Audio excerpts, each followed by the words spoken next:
Olá, retornando para o terceira aula, terceiro vídeo, em que a gente, né, faz assim nós vamos acoplar, né, todas as informações nesse terceiro momento. Então, no primeiro momento, a gente fez a observação, né, dessa criança que chega diante da minha sala de aula, observamos ela, né, quais são, né, as peculiaridades, né, que ela demonstra dentro da minha sala de aula. No segundo vídeo, eu tentei assim deixar para vocês, né, as informações de que é necessário a gente avaliar ela, avaliar, né, as competências, as habilidades, aquilo que ela está em déficit, né, entender o que ela sabe, o que ela não sabe, né, entendendo que se ela vem de casa com um diagnóstico, né, esse diagnóstico não deve ser considerado como ponto final, mas como uma base para a gente poder, né, continuar ajudando ela, certo? E nesse terceiro momento, né, a gente vai entender qual seria agora o nosso passo seguinte, já que a gente tem todas as informações, né, do que ela sabe e do que ela não sabe. Tudo bom? Então, me chamo Ednei Messias, né, sou psicopedagogo, também sou assistente social, né, pedagogo, e vamos dar continuidade, tentar fechar, né, esses três momentos, né, ilustrando assim as possibilidades, né, de que cada um, ao ingressar na sua sala de aula, possa ter alternativas, né, de poder não deixar mais, né, que crianças com dificuldade de aprendizagem permaneçam segregados dentro dos espaços, né, da sala de aula. Vamos lá? Aguardo vocês no instante.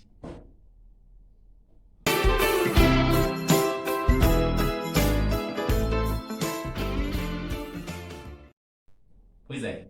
É, então, sim, nesse terceiro momento, reforçando o que eu disse no momento anterior, nós fizemos a observação, a avaliação das áreas em que as áreas que nós observamos, a gente tentou ver o que sabe e o que não sabe, e aí depois que a gente sabe o que ela sabe, o que a criança sabe e as dificuldades que ela apresenta, a gente precisa saber agora qual é o passo seguinte, né?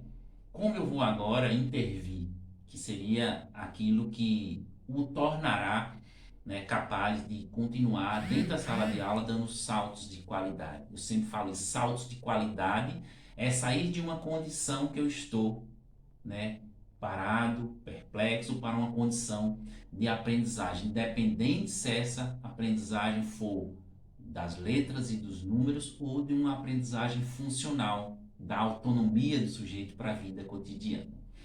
É assim, então, qual seria então o entendimento do passo seguinte? Se eu já tenho as informações iniciais e se eu já sei mais ou menos o perfil diagnóstico, o perfil dessa criança que está diante de mim e que tem dificuldade de aprender. Eu sei mais ou menos o perfil dela e agora qual é o passo seguinte? O passo seguinte significa dizer que a gente, enquanto educador, precisa saber, precisa compreender, né, o que ela sabe. O que ela sabe é aquilo que ela domina. Por exemplo, se uma criança está no primeiro ano e todas as outras coleguinhas, grande parte dos coleguinhas já faz o seu primeiro nome, alguns já falam, já escreve frases, outros já escrevem palavras, né, de sílabas, ou seja, e essa pessoa que está diante de você, ela ainda não domina o alfabeto, ela domina poucas letras do alfabeto. Então, isso aí é o passo inicial dela. Significa dizer que se ela sabe do alfabeto, ela sabe apenas a letra A, B e C, o passo seguinte dela é aprender a letra D. Ela deve aprender a letra D. E ela não deve estar sendo comparada com os demais colegas da turminha dela, que já fazem seu nome, frases curtas, já lê pequenas palavras, né? Se a gente for fazer essa comparação e a gente querer que ela acompanhe, sabendo que lá atrás a gente já avaliou e percebe que ela tem uma lentidão no processo de aprendizagem, seria nós cometermos contra ela uma justiça tremenda, não é isso? Então assim, o passo seguinte seria a gente Já que a gente já avaliou e sabe o que ela sabe e o que ela não sabe, é partir do ponto inicial do que ela sabe.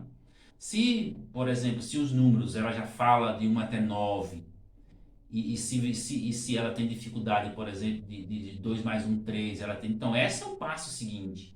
Se toda a turminha está já sabendo subtração, às vezes até multiplicação, mas ela não sabe adição, então temos que retomar, né, a discussão e as estratégias para ensiná-la a adição. A gente não pode queimar a etapa, porque a gente estaria sendo, alguém estaria negligenciando, né, a figura daquele sujeito dentro da sala de aula.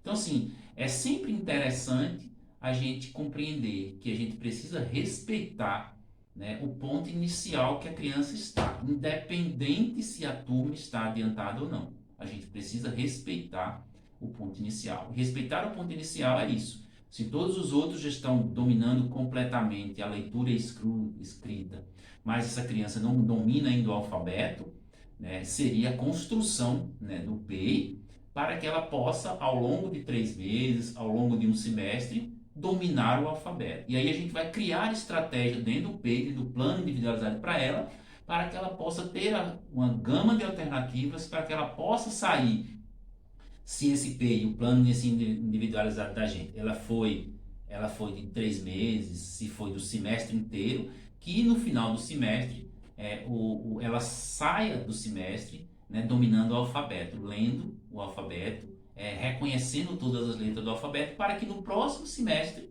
no segundo semestre do ano, a gente possa articular já ela trabalhar com o processo de silabação. E mesmo assim vai para as outras disciplinas, né, as outras disciplinas concomitantemente, certo? Então isso é trabalhar o passo inicial e inserindo as alternativas de ela ir dando saltos de qualidade a partir do passo inicial. O passo seguinte sempre é aquilo que ela não sabe, mas o passo inicial sempre é aquilo que ela já sabe. E não partir do que ela sabe para o que a turma sabe, tentando nivelar com a turma. Não, ela tem que ser nivelada com ela mesma.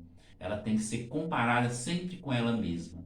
E a gente vai perceber que sempre após 3 meses, quando comparada com ela mesma, a gente vai perceber que ela deu saltos de qualidade. Porque se a gente continuar comparando ela com o restante da turma, a gente vai estar sendo injusto. Ela tem que ser comparada sempre com ela mesma, a partir do que ela sabia, e após 3 meses, ver o que ela já sabe. Aí a gente vai dar salto de qualidade, a gente vai perceber o quanto que ela está evoluindo. Certo? E não estaremos, nesse caso aí, sendo injusto. Certo? Então, assim, então esse passo seguinte, ela pode ser também, além do currículo que chama de currículo natural, né, o currículo funcional, que seria assim, dar saltos de qualidade também, perceber, já que nós ao longo do tempo percebemos que essa criança é um pouco lenta em alguns aspectos da vida cotidiana, muitas vezes ela pode ter déficits na vida laboral, que é ir ao banheiro, ela pode ter déficit muitas vezes de ficar, ela não consegue ficar muito tempo sentada, ela não consegue muitas vezes solicitar do professor, ela não consegue ainda pedir licença, ela deve ter uma dificuldade, né, na verbalização. Então, ela muitas vezes ela vai para fora junto com o cuidador e não consegue voltar, não quer voltar. Então, são questões da autonomia e que isso também precisa estar dentro do PEI, do plano de ensino individualizado, para que em determinado momento em que a turma esteja fazendo uma atividade considerada acadêmica, o cuidador, juntamente com o professor, possa elaborar uma atividade externa em que ela possa estar aprendendo de forma fora do ambiente educativo, e também ser autônoma, porque a escola, nesse exato momento da vida dessa criança, ela não deve apenas se ater a letras e números, mas também aos aspectos, né, que a tornará esta criança um pouco mais autônoma, que é também papel da escola, e vai estar de forma assim, muito grande, né, contribuindo com o seu processo de emancipação, né, social. E assim, esse passo seguinte também seria nesse sentido. Se essa criança ela está na sala de aula, mas é perceptível que ela, ao ir no banheiro, né, ela não consegue fazer as necessidades fisiológicas sozinha. Então, o que é que ela sabe? Ela sabe ir ao banheiro, ela sabe pedir para ir ao banheiro, mas quando ela entra dentro do banheiro, ela não sabe fazer as outras necessidades.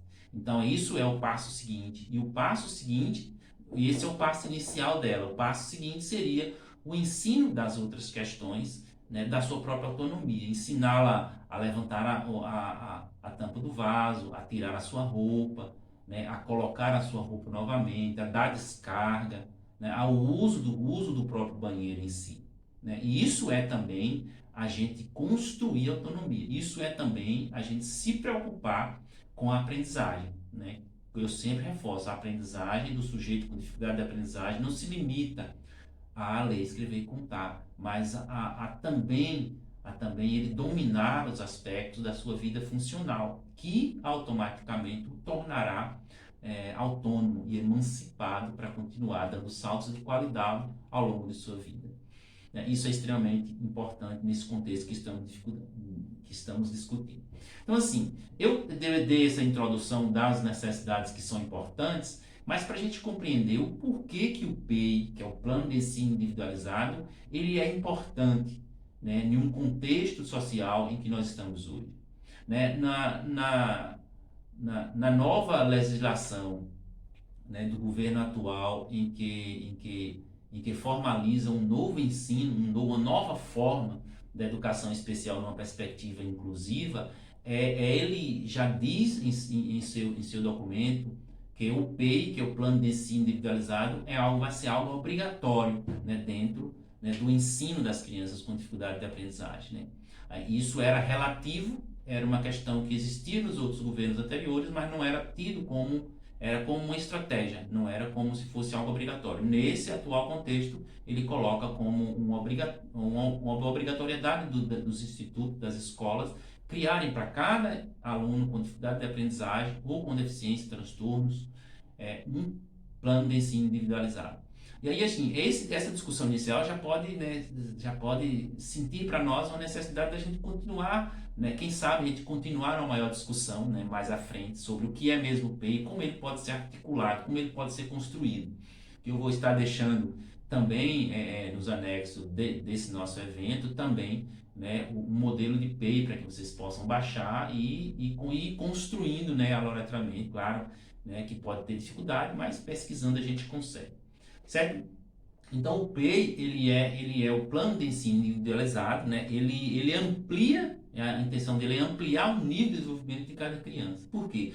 Porque lá atrás a gente observou quem era o sujeito, mapeou estrategicamente quem era ele. No segundo momento a gente avaliou algumas áreas, né, do que ele sabia, do que ele não sabia e criamos algumas competências, algumas habilidades que ele já domina. Né? Então a gente já tem a noção de quem é o sujeito. Então no PEI a gente coloca, né, todas as informações no PEI e a gente analisa o que ele sabe, o que ele não sabe e a gente começa a criar estratégias de ajudá-lo, né, naquilo que ele não sabe e fortalecer aquelas questões que ele já sabe. Né? Isso é extremamente relevante.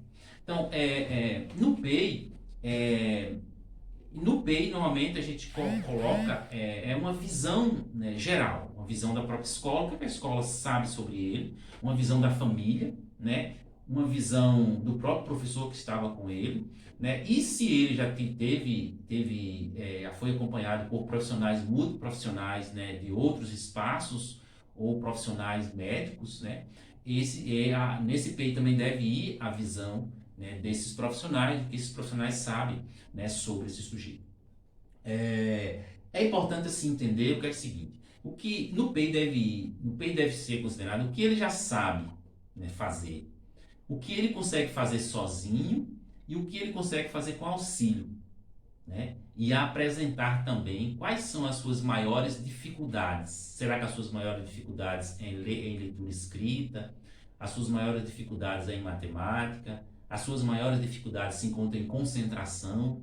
As suas maiores dificuldades estão no seu comportamento, né? Se é muito introvertido, se é extrovertido, se é hiperativo, né? Onde se encontram as suas maiores dificuldades? Ou as suas maiores dificuldades se encontram, né, na sua cognição, né, no seu processo cognitivo, ou seja, será que essa criança tem uma dificuldade de aprendizagem do ponto de vista da deficiência intelectual, que anteriormente a gente falava de retardo mental.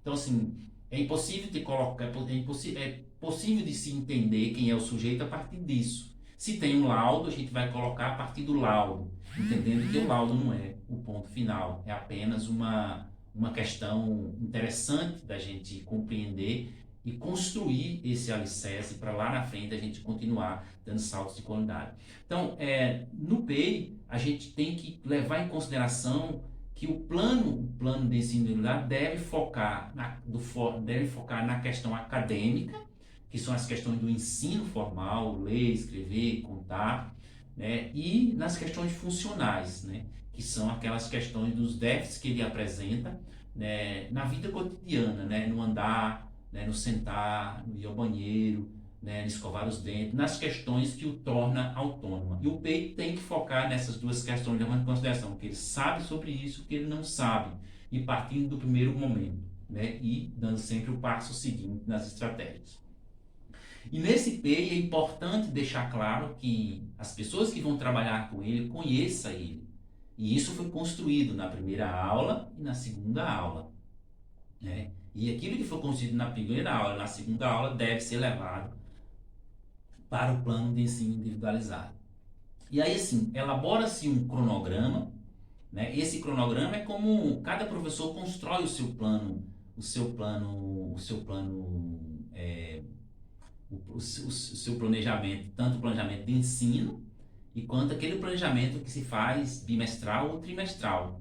Para esse sujeito também se constrói um planejamento, né? Levando em consideração que deve estar neste planejamento apenas as questões que ele sabe e que ele não sabe, né? Não se pode fazer um plano, né, com base no conteúdo e nas estratégias utilizadas para os ditos normais da sala, não. Para ele deve ser colocado, né, um planejamento levando em consideração, né, as suas habilidades e as suas dificuldades, e sempre partindo do que ele sabe para as questões, né, para as questões que está sendo trabalhada com a turma. Né? Necessariamente ele não tem obrigação nenhuma de acompanhar a turma, ele tem uma obrigação de dar saltos de qualidade num comparativo com ele mesmo. Né? Como eu falei novamente, se ele não domina o alfabeto e a turma já domina a leitura, ele tem que ser sempre comparado com ele mesmo. Aí nesse primeiro momento trimestral que se faz, enquanto está se fazendo planejamento para a turma toda e dar saltos de qualidade no processo de escrita, de leitura, com ele é fazer um planejamento para que ele possa, ao final daquele trimestre, ao final do semestre, que ele saia dominando o alfabeto. Aí sim a gente vai estar incluindo de fato, né, nesse aspecto. A gente tem que estabelecer metas, né? Eu quero durante 3 meses que ele chegue à metade do alfabeto, né? Eu quero que durante 3 meses ele consiga dominar, né, todas as consoantes, né? Que ele aos 3 meses ele consiga já escrever as vogais, né? Ou seja, isso depende muito do nível que você identificou lá atrás de cada sujeito, certo? E assim, nesse processo é para sempre, a cada trimestre, ter um modelo de avaliação em que você não se preocupe com a quantidade, mas se preocupe com registrar sempre o processo avaliativo, do que ele sabia e até onde ele conseguiu evoluir, qual foi o tempo que ele conseguiu evoluir, para que você possa ir sempre colocando algo a mais, partindo daquilo que ele sabe para algo que ele possibilita, né, evoluir mais e mais. As questões que são consideradas, né, que já foi lá atrás, né, a gente faz, vocês também receberão, também vai estar anexo, um inventário das habilidades, que vai ajudar o professor, né, o coordenador pedagógico, a levantar as habilidades que aquele sujeito já tem ela dominada, já domina. Aquelas habilidades que ele já tem ela bem perene, bem próxima, para que possa ajudar na construção, né, desse PEI. E o próprio professor da turma também pode, né, baixar esse inventário de habilidades e fazer isso logo nos primeiros momentos que tiver contato com esse sujeito. E esse levantamento de habilidades vai ajudar muito, né, na elaboração, né, das metas que você vai fazer a cada 2 meses, ou trimestralmente, ou as metas que sejam para o semestre com relação àquilo que você quer sobre ele.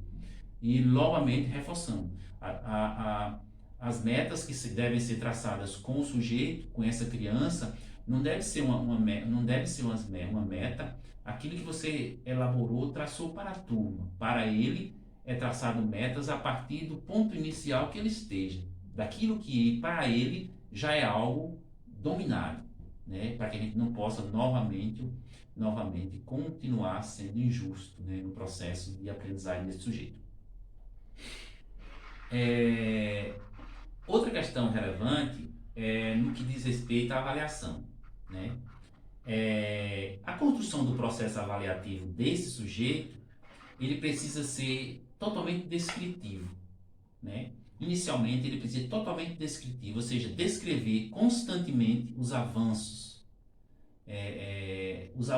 significativos e as rupturas que ele teve, as questões que para ele foi muito difícil para que a gente possa reconstruir, né? Reconstruir, remodelar algumas formas de avaliar, né? Porque aquele sujeito ele está naquele processo ali aprendendo, e cada aprendizagem, por mais simples que seja, e o seu toque nele, o seu afeto de dizer que ele está conseguindo, isso vai criando nele, né? Ele vai criando um aspecto cognitivo nele, um processo emocional positivo muito grande, criando nele uma motivação extremamente relevante para que ele possa continuar ali presente dentro da sala dando saltos de qualidade. E isso a gente vai percebendo, né, que as aprendizagens elas nem sempre são aprendizagens do ponto de vista acadêmica, lendo, escrevendo, contando. A gente vai perceber que ele está feliz porque outras questões também é perceptível, né, de serem vistas do ponto de vista da aprendizagem, né? E assim, no momento em que se constrói o PEI, é preciso que deixe claro também no PEI se ele vai precisar de algum apoio especializado. Por exemplo, além de ele estar com o professor, ele vai precisar de algum acompanhamento do psicopedagogo, né? Se ele tem uma dificuldade na comunicação verbal, será que ele não vai precisar de um apoio da fono? Se ele tem alguma dificuldade na questão do tocar, né, de pegar a caneta, alguma dificuldade, então ele precisar de uma terapia ocupacional.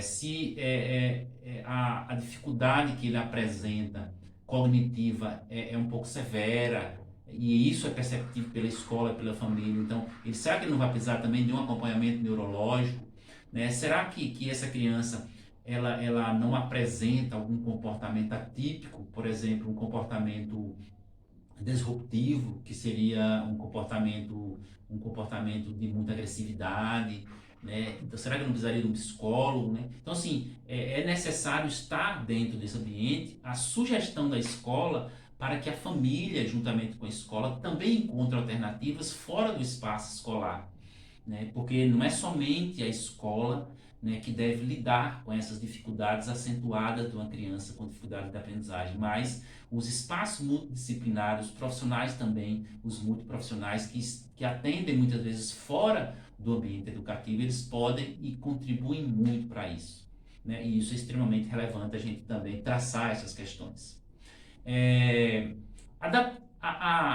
Nessa relação, né, após nessa construção, já chegando num momento mais, né, vai perceber que algumas dessas crianças serão construídas para ela um laudo médico, um diagnóstico, um relatório, de déficits que ele de fato apresenta, que vem com uma CID, que é o Código Internacional de Doença, que pode estar apresentando para não, a gente fez tudo isso hoje, chegou para mim na escola que essa criança tem dislexia, que tem TEA, né, tem TDAH, né, tem descalculia, né, tem alguma deficiência ou tem uma deficiência intelectual. Então chegou para a gente, então assim, nesse exato momento a gente vai precisar e colocar no PEI também, né, que essa criança precisa adaptar material, né, que é trazer o conteúdo que está distante dela, que está no livro didático, para perto dela, né, não como uma coitadinha, mas adaptar o máximo possível da informação para que ela possa conseguir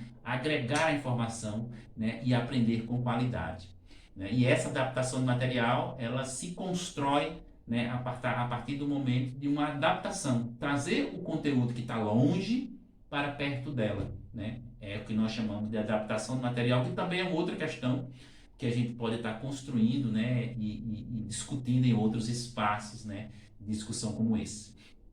E assim, nessa questão do PEI, que é o Plano de Ensino Individualizado, é necessário, né, que a cada 3 meses que se constrói, eu não sei como cada um pode construir a cada dois meses, pode ser construído, né, 3 meses, né, ou pode ser construído um PEI semestralmente. É preciso, depois de tudo isso, pega-se a avaliação de tudo que ele conseguiu fazer, daquilo que ele não conseguiu dar saltos de qualidade, daquilo que ele travou, daquilo que para ele não foi significativo e que ele não conseguiu dar saltos de qualidade, ou aquilo que ele conseguiu evoluir. É preciso reorganizar o PEI, é preciso retrabalhar as metas, reconstruir as metas e colocar para frente, para o próximo semestre, aquilo que não foi construído, né, naquilo que não foi possível ser realizado. Né? Ou seja, modificar as estratégias, né? Pode ser que tenha sido a própria metodologia que não foi possível, né, ele conseguir. Né? Às vezes o método de repetição não foi interessante, ou seja, é preciso reconstruir, é preciso remodelar as táticas e as estratégias para que ele possa, né, continuar dando saltos de qualidade. Ou seja, é importante a gente perceber que lá no conjunto do primeiro momento que a gente teve, onde a gente chegou na sala de aula e chegou aquela criança para a gente, a criança considerada que nós chamamos de atípica, né? Chegou para nós, a gente observou cuidadosamente, fez as nossas anotações e a gente foi para a segunda aula, a gente fez algumas avaliações, né, de como esse sujeito se encontrava, quais são os déficits que ele tinha, o que ele apresentava, né, como aprendizagem e o que ele apresentava como dificuldade. E hoje a gente chega nesse terceiro momento, né, já dizendo que a gente precisa colocar tudo isso em um planejamento, né, e criando um planejamento estratégico para que a gente possa partir daquilo que ele sabe até construir significativamente junto com ele aquilo que é possível dele aprender, sempre respeitando o tempo dele. Né? Isso é super importante. Né? Eu espero assim, ter ajudado nesses 3 momentos. Espero que assim, né, de forma bem simples, né, com essas minhas palavras simples, que você possa nesses 3 momentos ter entrado e ter saído, né, aprendendo mais, ou seja, você pode ter entrado, permanecido nele e saindo com um pouquinho a mais de aprendizado, né, um pouquinho a mais de ideias e que você quando tocar aquela criança no seu primeiro momento que você tiver em 2021, não sei se será em 2021 ou 2022, que você tocar a primeira criança, que você perceber que ela é uma criança atípica, atípica no sentido de dizer que ela carrega dentro dela algo que o impede de aprender, e aí sim você vai começar a criar essas estratégias que eu tentei de ter de forma simples, né? Te orientar, né? Te ser um apoio nesse momento. Né? Eu espero ter ajudado, né? Um abraço e a gente vai se ver nas estradas da vida. Né? Espero que estejamos sempre juntos e, além de mais, sempre juntos na tentativa de fazer o bem. Estamos juntos. Tchau, tchau.